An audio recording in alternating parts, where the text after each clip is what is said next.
All right, welcome. Today we are diving headfirst into a world that honestly sounds like it's straight out of a sci-fi movie, but it's very, very real. We're talking about biohacking. We're going to break down how you can systematically upgrade your own biology. So let's get right into it. So, where does a journey like this even begin? Well, a lot of the time, it's not in some fancy high-tech lab.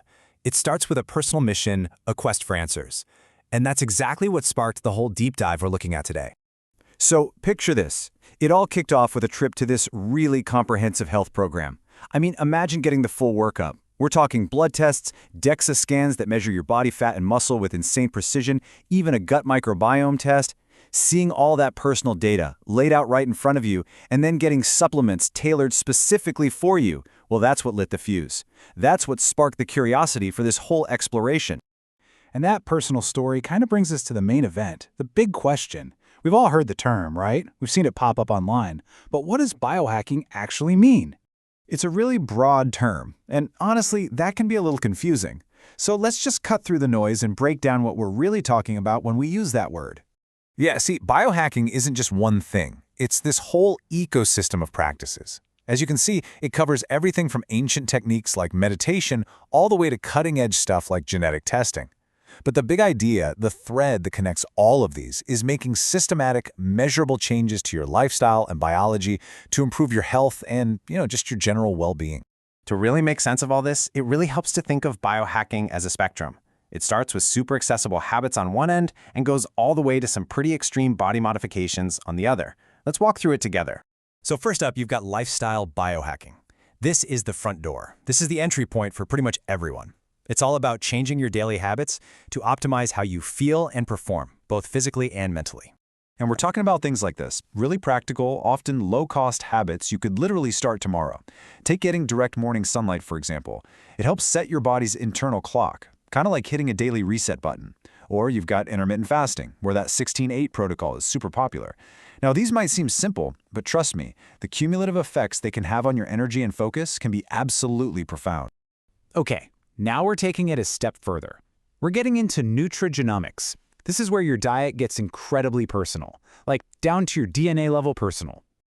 This is a huge leap beyond any one-size-fits-all diet plan. By analyzing your actual genetics, nutrigenomics can tell you things like how fast your body metabolizes caffeine, or if you're predisposed to certain nutrient deficiencies. The end game here? To tailor your diet to your unique biology, optimizing how your very genes are expressed. It's pretty incredible.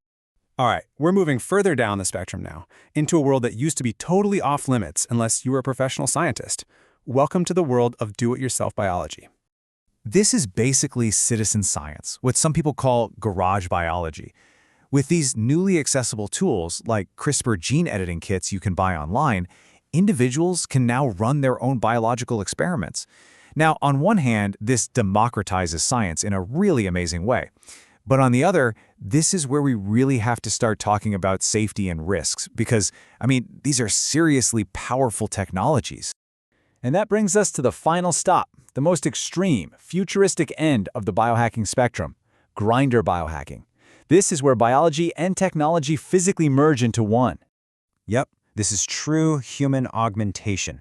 People who do this, often called grinders, will implant devices under their skin. Things like RFID chips to open doors, tiny magnets in their fingertips to actually feel magnetic fields, or sensors for real-time health monitoring. It's a full-on cyborg subculture that sees the human body as completely hackable. It is highly experimental and definitely not for the faint of heart. Okay, so we've gone from daily habits all the way to cyborg implants. But why does all this focus on individual optimization matter on a global scale? Well, because these exact same principles could give us new tools to tackle one of the biggest health crises of our lifetime. Take a look at this number, 2.6 billion. That is the number of adults worldwide who are obese. Let that sink in. That's roughly 1 out of every 8 adults on the planet.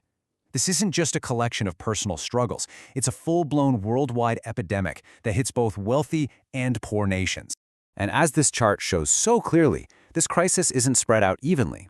You can see that North America and the Middle East and North Africa have the highest rates.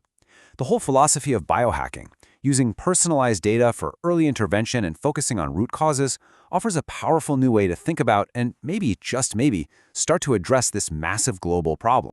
Now, it's super easy to look at biohacking and just see a random collection of tips and tricks. But the most effective approach? It's not random at all. It's deeply systematic. It's data-driven. It's about applying a very specific way of thinking to your own biology. And that framework is called computational thinking. Let's break it down really quick. You start with decomposition. You take a huge goal, like I want more energy, and you break it into smaller parts, like sleep, nutrition, and stress. Then, pattern recognition. You track your data, and you notice, hey, I always feel tired on days I eat a bunch of sugar. Next is abstraction. You simplify that down to one core idea. Sugar crashes my energy. And finally, you create an algorithm, a simple rule. If I want high energy, then I will avoid sugary foods. See? It's a powerful logical system for improving yourself.